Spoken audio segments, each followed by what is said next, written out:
another unboxing, and it's also going to be leading us into a series on short scale, not small scale, short scale bases. What we're going to be unboxing today is a Squier Paranormal Rascal. The Rascal came out as a modern player series, I believe, back in the mid-2010s. It didn't really take off. It was expensive for a unique base that didn't really have a niche, and it was they're out there. You can find them on Reverb and different used sites, but never really took off in the way that Fender had hoped. And what they've been doing is using their Paranormal series to bring in different mixes and try different things and bring interesting items to the market. And so ultimately today we're going to open it, give it a whirl, and give it kind of an assessment and walk you through my first demo and playing of it and give you some feedback. And then that will lead to next week's series when we do a short scale shootout where we'll compare a couple different short scale bases and see how they fare and how we like each of them. Well, this is actually, so doing an unboxing. It's actually an open box, so it's not been opened by me, but it was opened by someone else. I received it from Franklin Guitar Works. And one of the things I find with Franklin Guitar is Works that when I get like open box items, things come out basically new. In fact, this I received from Franklin Guitar Works. Got a obviously great price on it, and it was basically untouched, wrapper still on, all that. Basically came out of the box new. So let's go ahead and open this up and find out what we've got in here. And so this is all, we're all gonna find out this together. I think we gotta open this yet, so we're just gonna do it by hand. If I don't do that thing where you ever open a box and you cut your finger as you slide across and get a little paper cut. Let's try not to do that. So here we go.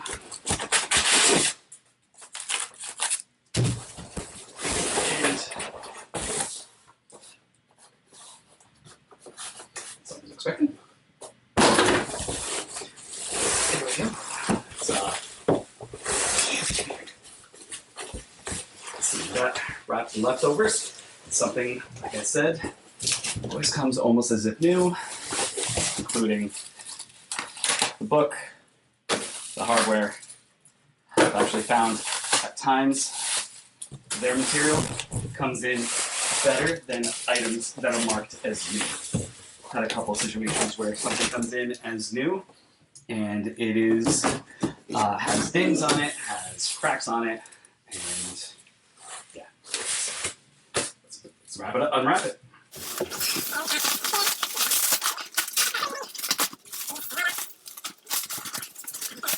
Please, without a knife, I'm trying to skill it. There we go.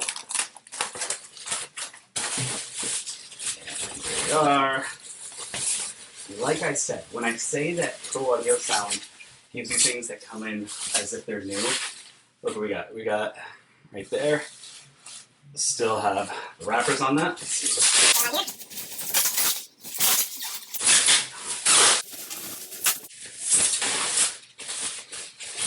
There we go. That took so much longer, was so much harder than it should have been. All right, here's what we've got. This thing is basically new, just as I suspected, and I got a really good price on it because it was an open box. So we've got body through. I'm not seeing any dings. I do see a little imperfection here in the paint. I'm finding that that's pretty common with Squiers, but overall, this is basically new. Looks all right. Looks good. Let's take a look at the action here. It is not tuned up, so we're going to go ahead and tune that.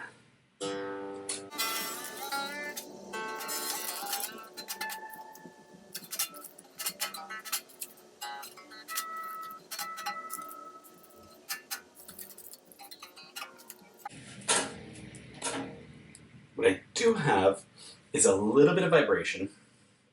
This candy apple red is really cool. I like it a lot. It's a nice looking neck. How do we look up here? Looks good. Just some fuzz. Yeah, this is a. What I'll say is, if you ever have a chance to buy from Franklin Guitar Works, do it. It's They're fantastic. Still wrappers on the pickups, the covers on the pickups. Again, I do not see a scratch. I do see some interesting waviness in the paint. It almost looks like there's almost looks like it's nitro. It's not nitro. This is definitely poly, but it almost looks like a nitro the way I see some of these lines in the paint. I don't know what that is. I'll have to do some research and dig in on that a little bit. But yeah, this is perfect. This came out perfect. Let me take a look and see. Neck pocket looks good and tight. No cracking. Nothing of concern there. A couple specks there, but that could just be foam. And looking at the light. Yeah, the only thing I notice is again the interesting lines along there. And then neck looks good. Take a look down. Looks like it's got a slight back though. Let's take a look. So I'm going to press my first fret, my last fret, and sure enough, there is zero space or barely any space. So I'm probably going to need to make a slight adjustment to give it a little bit of a release the truss rod a little bit, reduce the amount of relief. Pick the knobs feel good. Actually, it's satisfying to watch. You can't see it in the video, but that's actually a little swirly effect because we've got two humbucker pickups. You can go forward, you can go back, and you can center them. So what we're going to do now is take a look. Oh, also interesting detail here. You see the fret markers along the top, not the bottom. I need to look into what the purpose is of that. I don't hate it. I just don't understand it. It's interesting. What I also say is interesting about this is the headstock to body ratio, or headstock to like length it feels huge. I'm just going to compare this quick. Let's see. If we put these side to side, yeah, it seems like, am I wrong?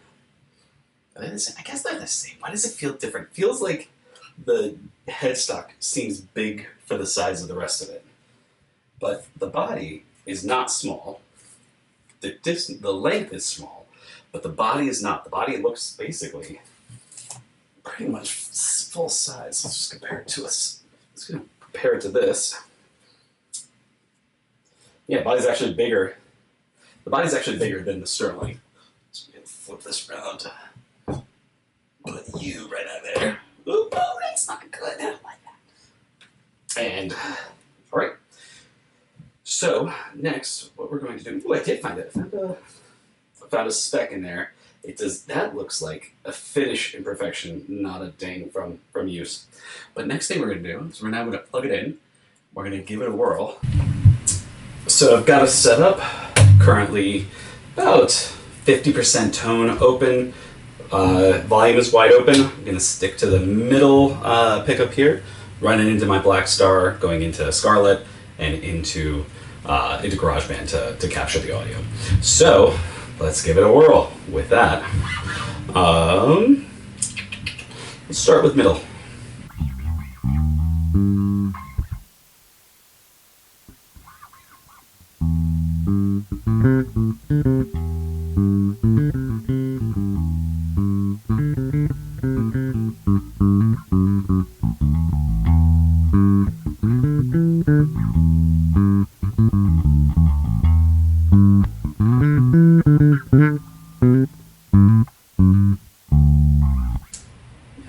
Not bad. Very different sound with the humbuckers. They definitely have a warm, heavy, round tone to them. First thing I notice when I'm playing, I tend to be, I move around with my hands depending on where I am. The natural position is right here, and I even found myself wanting to move back almost to get a little more grip back here, but then you're hitting the bridge back here. So that was one thing I noticed in terms of playability. For it to be up here is a little awkwardly. It's just awkwardly forward, like it almost feels like you're playing over the neck to be playing up here. So right here feels like, I guess, a good middle ground.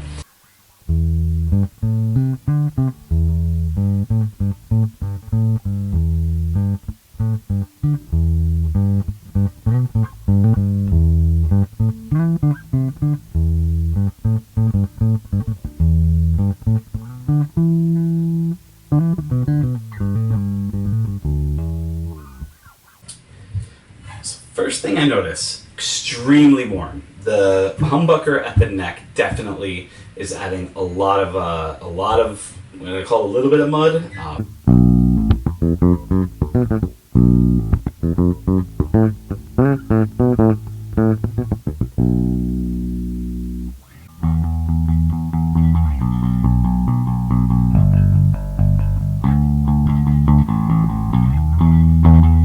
I will say, still got a little bit of punch. That neck, the bridge pickup here, is definitely adding a little bit of punch to it, which does help it cut a little bit. I will say, when I'm listening to it on my amp, I'm still working on this. It comes across, I'm getting a lot of low and low mid. I'm still tweaking this to see how this can work better in a small room that I'm in, because this amp definitely is, I think, is a 1x15 and definitely warms things up.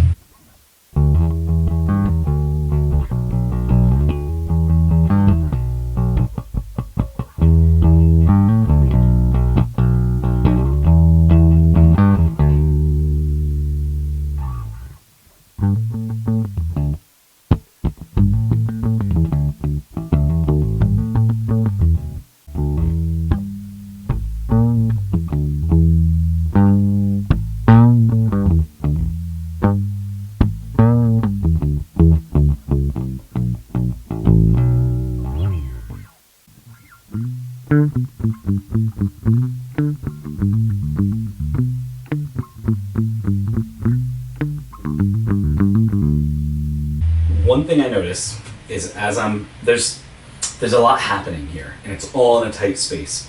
So you've got this odd bridge, this Mustang style bridge, right next to these knobs. So what I'm finding, and yeah, I'm comparing it to how the layout is on the Mustang, because I haven't run into this before. My hands are so close. When I'm palm muting, my hand hits the knob. So when I was done, now maybe that's a technique thing, maybe that's a skill issue, but I am noticing that I'm knocking this down as I'm playing.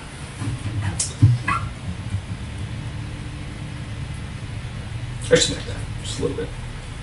We can. That's fine.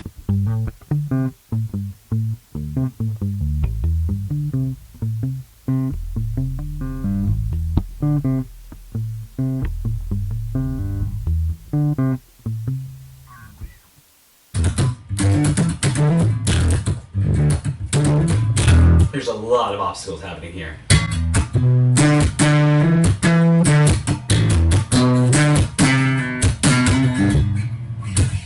So we've got this giant humbucker in the way when you go to pluck, and then you've also got this this switch right here, the pickup switch, in the way when you're slapping. So you got to be really tight if you're going to try to do any of that. Put it back. How's that? But it doesn't sound right. Nobody was buying this bass to do any kind of slapping, so I think we'll just assume that this is not going to be much of a slapping bass. You can,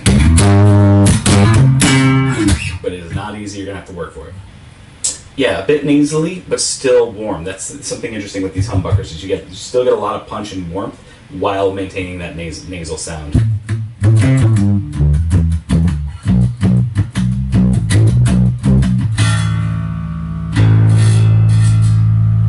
So you're hearing a lot of zinging, partially because of the setup. Again, it's a slight back bow. I've not done any adjustments yet, obviously, since we just unboxed this.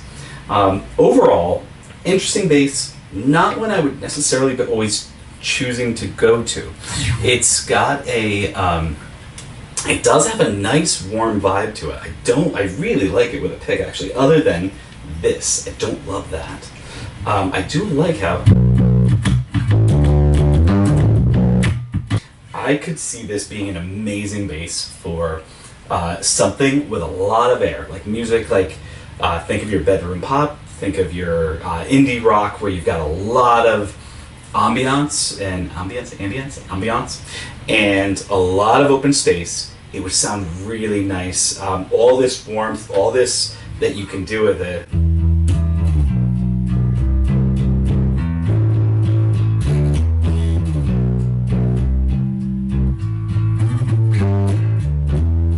I find it to be a little bit of a mess, ergonomically speaking, because you're back here and it's like a little too far back, but you want to go back further, but It's weirdly placed. I'm gonna say if you've got that kind of low-end vibe, you've got that hi-fi or lo-fi sound that you're going for, this is actually a pretty cool bass. I think there's some ergonomic problems given where things are located, but if you can get comfortable with it and get used to it, I think there's a lot to pull out of this for a few certain types of genres. I don't know that I would bring this to a rock gig. I don't know, maybe some funk you could.